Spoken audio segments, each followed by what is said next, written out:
सभी साथियों को मेरा नमस्कार, स्वागत है आप सबका आज 28 मार्च के जनसत्ता विश्लेषण में। आइए शुरू करते हैं आज का जनसत्ता विश्लेषण बिना किसी देरी के। तो पहले पेज पे खबर आ रही है, प्रधानमंत्री के आमंत्रण पर जल्द भारत आएंगे पुतिन, भारतीय सेना के साथ काम करने को तैयार है चीन।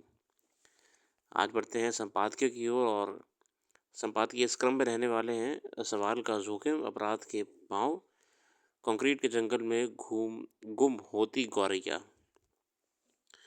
सवाल का जोखिम। एक लोकतांत्रिक देश में संघीय ढांचे की अहम पहचान है सवाल पूछना और अभिव्यक्ति की आज़ादी। ये हर लोकतंत्र की पहचान होती है कि सवाल पूछा जाए, कुछ भी अभिव्यक्त करने की आज़ादी हो। नागरिकों की आवाज़ को समाचार की जगह देना पत्रकार का दायित्व होता है, मगर सच्चाई सामने नहीं लाएगा, जनता की परेशानी तथा उनकी नाराज़गी को सामने नहीं रखेगा तो पत्रकारिता अपना मूल उद्देश्य खो देगी। लेकिन देखा जा रहा है कि व्यवस्था से जुड़े लोग अपने खिलाफ कोई भी स्वर नहीं सुनना चाहते। इसकी बानगी गुवाहाटी में देखने को मिली, जहां एक सहकारी बैंक के खिलाफ विरोध प्रदर्शन के दौरान वित्तीय अनियमितताओं को लेकर सवाल पूछने वाले पत्रकार को गिरफ्तार कर लिया गया। उसके बाद एक अदालत ने जमानत भी दे दी। जब पत्रकार उस बैंक में चल रही अनियमितताओं को लेकर लगातार अपने समाचार पोर्टल पर लिख रहा था। उस बैंक में ऊंचे पदों पर सत्ता से जुड़े लोग काबिज हैं। अब माना जा रहा है कि वह पत्रकार उन लोगों के निशाने पर था। हालांकि पुलिस का कहना है कि उस पत्रकार ने जनजातीय समुदाय के एक व्यक्ति के खिलाफ जातिवादी टिप्पणी की थी, इससे कारण कार्रवाई की गई। व्यवस्था के विरोध में जनता के लिए लिखने वाले पत्रकारों के प्रति शासन की असहिष्णुता की खबरें अक्सर सामने आती हैं, लेकिन ऐसी स्थिति में कोई पत्रकार कैसे अपनी जिम्मेदारी निभा पाएगा। तमाम वैश्विक एजेंसियां भारत में प्रेस की स्वतंत्रता को लेकर सवाल उठा रही हैं। एक खेदजनक है कि प्रेस स्वतंत्रता सूचकांक में भारत लगातार नीचे खिसक रहा है। 159 रैंक है भारत की प्रेस फ्रीडम इंडेक्स में, बहुत नीचे है, दयनीय स्थिति में। सूचकांक के अनुसार भारत ने प्रेस स्वतंत्रता को कब्जे वाले फिलिस्तीन क्षेत्रों, संयुक्त अरब अमीरात, तुर्की और रूस के बराबर माना जा रहा है। मतलब जो कॉन्फ्लिक्टेड जोन्स में जो दिक्कतें प्रेस को झेलनी पड़ती हैं, वैसी प्रेस की हालत है भारत की। दक्षिण एशियन देशों में बांग्लादेश को छोड़कर अन्य सभी देश निचले पायदान पर हैं। और ये तरह के लोकतंत्र की खास बात ये होती है कि हर व्यक्ति को व्यक्ति की आज़ादी होती है अपने विचारों को व्यक्त करना बिना किसी डर के ही लोकतंत्र का बहुत मजबूत पहलू है। अगला संपादकीय है अपराध के पांव। दिल्ली के वजीराबाद इलाके में एक छात्र की हत्या के आए दिन होने वाले अपराधों तौर पर ही देखा जाएगा, मगर ये घटना एक बार फिर इस बेहद चिंताजनक प्रवृत्ति को रेखांकित करती है कि देश में अब कम उम्र के बच्चों और किशोरों के व्यक्तित्व के विकास की किस दशा में किस और बढ़ चुकी है। देखिए, अपराध तो होते रहते हैं, मगर दिक्कत ये हो रही कि आजकल जुवेनाइल क्रिमिनल्स बढ़ते जा रहे हैं। समाज क्या हो गया है, कम उम्र के किशोर बच्चे मर्डर कर रहे हैं। गौरतलब है कि वजीराबाद में रविवार को शाम को 9वीं की छात्र का अपहरण करके उसकी हत्या कर दी गई और उसके बाद अगले दिन उसके परिवार को फोन करके 10 लाख रुपए की फिरौती मांगी गई। पुलिस इस मामले के आरोपी 3 किशोरों को पकड़ा। हालांकि पिछले कुछ वर्षों से गंभीर अपराधों में भी किशोरों की संलिप्तता के जैसे मामले सामने आ रहे हैं, उसमें ये घटना कोई आश्चर्य नहीं पैदा करती। लेकिन जिस स्तर पर कम उम्र के बच्चों के भीतर आपराधिक प्रवृत्ति का दायरा फैल रहा है, उसमें ये बेहद चिंता की बात है कि आखिर वे कौन से कारक हैं जो बच्चों को ऐसी मानसिकता की गिरफ्त में ले रहे हैं।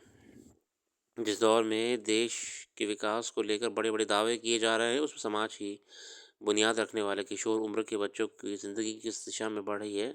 गुजरात के अमरेली जिले के एक प्राथमिक विद्यालय में डेयर गेम खेलते हुए खुद को चोट पहुँचाने या 10 रुपये भुगतान करने की चुनौती देने के बाद 25 बच्चों ने खुद को प्लेट से घायल कर लिया। ये एक सामाजिक समस्या है, ये आप कोई एक व्यक्ति का समस्या समझिएगा, ये सामाजिक समस्या है और बहुत बड़ी समस्या है। विडंबना ये है कि जिस उम्र में बच्चों को खेलने पढ़ने भविष्य की बुनियाद रखने पर ध्यान देना चाहिए, वो उस उम्र में अपराध कर रहे हैं। कोई वेब सीरीज़ देखने या वीडियो गेम खेलने की उम्र में बच्चे कब बेलगाम सपनों के संजाल में फंस कर अपराध के दलदल में दाखिल हो जाते हैं, ये पता नहीं चलता। अफ़सोस की बात ये है कि बच्चों और किशोरों का ये चिंताजनक दिशा और दिशा ना तो समाज और ना ही सरकार की चिंता में शुमार है। बेवजह नहीं है कि जिन बच्चों को समाज और देश के बेहतर भविष्य के लिए उम्मीद की किरण माना जाता है, उनमें से कोई अक्सर बड़ी समस्या के वाहक बने रहे हैं, जिनसे भविष्य को बेहतर करने की उम्मीद है, वो तो अपराध को और अंधकार की तरफ जा रहे हैं।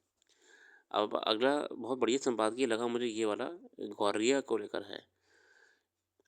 चेतनादित्य आलोक साहब ने लिखा है, सुख सुविधा की चाह, आधुनिकता की अंधी दौड़ और तीव्र शहरीकरण के इस दौर में शहर तो शहर, देश के अधिकतर गांवों के भीतर भी कंक्रीट के जंगल उगने लगे हैं। यही कारण है कि हमारी स्मृतियों में आज भी 40 से 45 वर्ष पुराने ग्रामीण जीवन के चित्र अंकित है, जिन्हें बरबस याद करते हैं। बहरहाल गांव में पला बड़ा कोई भी ऐसा व्यक्ति नहीं जिसके बचपन में घरेलू पशु पक्षियों के साथ समय ना बिताया या ना खेल कूदा हो। प्रायः सभी ने अपने आंगन में गौरैया को फुदकते हुए चहकाते देखा होगा। आंगन में लगे तुलसी के पौधे के इर्द गिर्द और छत के चावल चावल के दाने चुगती, कभी बरामदे, कभी द्रोणी तो कभी कमरों में फुदक फुदक कर कुछ खाने को ढूंढती फिरती नन्ही गौरैया हमारे परिवार का अभिन्न सदस्य प्रतीत होती थी। घर आंगन को अपनी चहचहाट से गुंजायमन कर देने वाली, उदास और दुख से भरे वातावरण में भी अपनी चहक से मिठास भर देने वाली गौरैया एक सुंदर, सुकोमल, सर्वमनभावन, फुतैली और मनुष्यों के आसपास रहने वाली चिड़िया है। देखिए ये बात भी है, एक ज़माने में गौरैया कितनी कॉमन थी घरों में, आंगन में। आज की तारीख में वही एक विलुप्तता के कारण देखने को नहीं मिल रही है। गौरैया का फुदकना और चहकाना प्रायः प्रत्येक व्यक्ति को लुभाता है, किंतु कबनी ची ची की मधुर गान गुंजन से घर आंगन को भर देने वाली गौरैया अपनी सुलभ चंचलता, मधुरता और कोमलता के कारण बच्चों को सर्वाधिक प्रिय लगती है। वैसे घरेलू गौरैया यानी हाउस स्पैरो वर्ष में कोई 2 से 3 बार प्रजनन करती है। सामान्यतः एक बार में ये 5 से 6 अंडे देती है। इसके चूजे प्रायः 17 दिन की उम्र में उड़ना शुरू कर देते हैं। गौरैया एक सर्वाहारी चिड़िया है जो शाक सब्जियों, फूल फूल एवं कीड़े मकोड़े, विशेषकर मानसून में पाए जाने वाले विशेष कीड़े भी खाती है। ये फसलों के लिए अत्यंत खतरनाक माने जाने वाले फसलों के शत्रु कीटों को खाकर तथा अपने चूजों को खिलाकर कृषि एवं किसानों की मित्रवत लाभ पहुंचाती है। पशु पक्षियों और पर आधारित पुस्तक एनिमल लाइफ में वर्णन है कि हमारे घरों और आसपास के इलाकों में पाई जाने वाली गौरैया धूल या रेत में तैरना खेलना पसंद करती है। ये बेहद सामाजिक है, जो प्रायः अपने समूह के साथ ही रहना पसंद करती है। परिस्थिति एवं परिवेशगत छोटे मोटे परिवर्तनों के साथ ये दुनिया के अधिकतर देशों में पाई जाने वाली चिड़िया है। हमारे घरों के आसपास पाए जाने वाले कनेर, शहतूत, अनार और अमरूद आदि ऐसे छोटे और मध्यम आकार वाले झाड़ीदार पेड़ पौधे सामान्यतः गौरैया के प्रिय निवास स्थान हैं।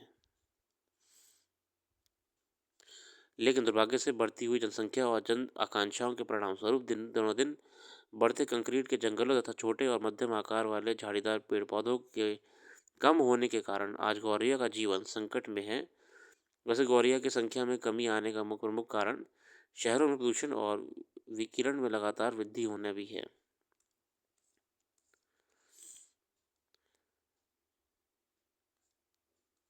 गौरैया पर 5 दशक से भी अधिक समय तक कार्य करने वाले विशेषज्ञ डेविड स्मिथ का मानना है कि पेट्रोल में शामिल किया जा रहा नया जहरीला यौगिक बेंजीन और मिथाइल उन कीड़ों को मार देता है जिन पर गौरैया अपने भोजन और पोषण के लिए लगभग पूरी तरह निर्भर रहती है।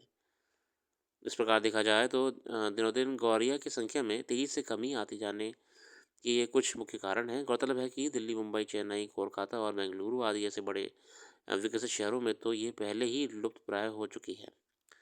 सच कहा जाए तो लगभग 1000 वर्षों से हमारे घरों तक आसपास के वातावरण में रहती आई गौरैया का हमसे दूर होने जाना अत्यंत घातक साबित हो सकता है।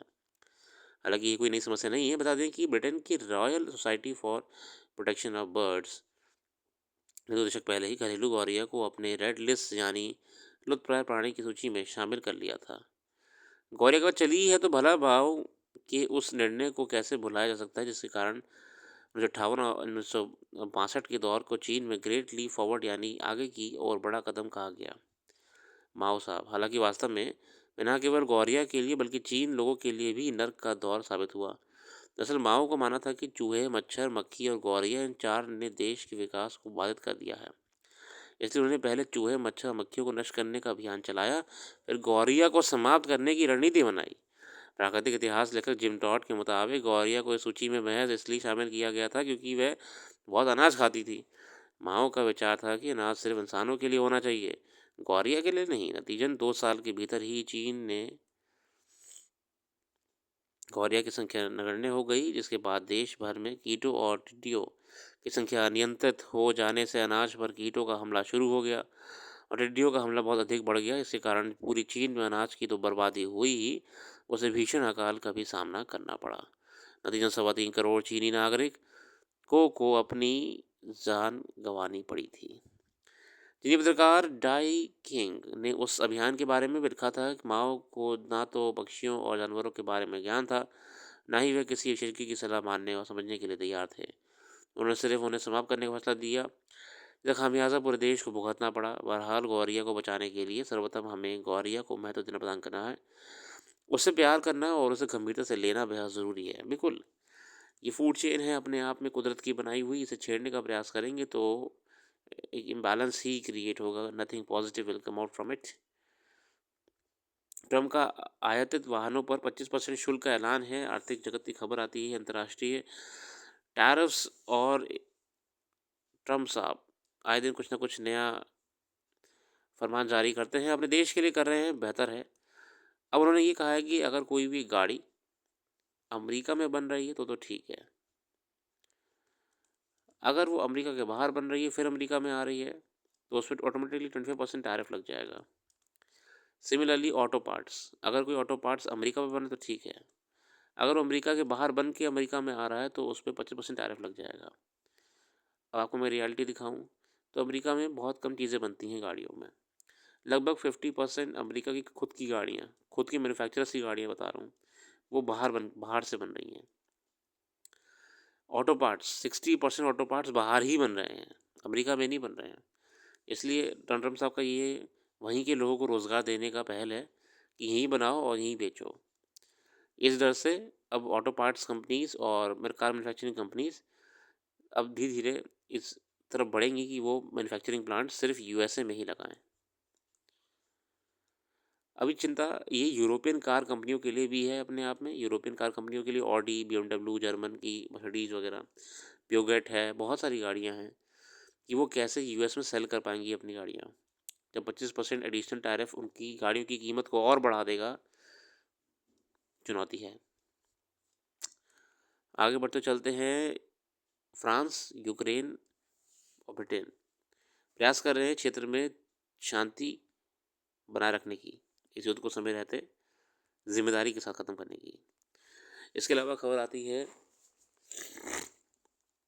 हाँ, संयुक्त राष्ट्र से कि शिशु मृत्यु दर में कमी लाने में भारतीय अनुकरणीय और भारत की जो कई अच्छी योजनाएं हैं स्वास्थ्य संबंधित, उनकी सराहना भी की गई है। केंद्र सरकार के स्वास्थ्य भारत मिशन के तहत देश भर में चलाई जा रही विभिन्न स्वास्थ्य योजनाओं में से देश में व्यापक पैमाने पर बदलाव आया है। विश्व निकाय ने आयुष्मान भारत जैसी स्वास्थ्य पहलों का उदाहरण देते हुए शिशु मृत्यु दर में कमी लाने में भारत के प्रयासों और प्रगति की सराहना की तथा इसे अनुकरणीय बताया।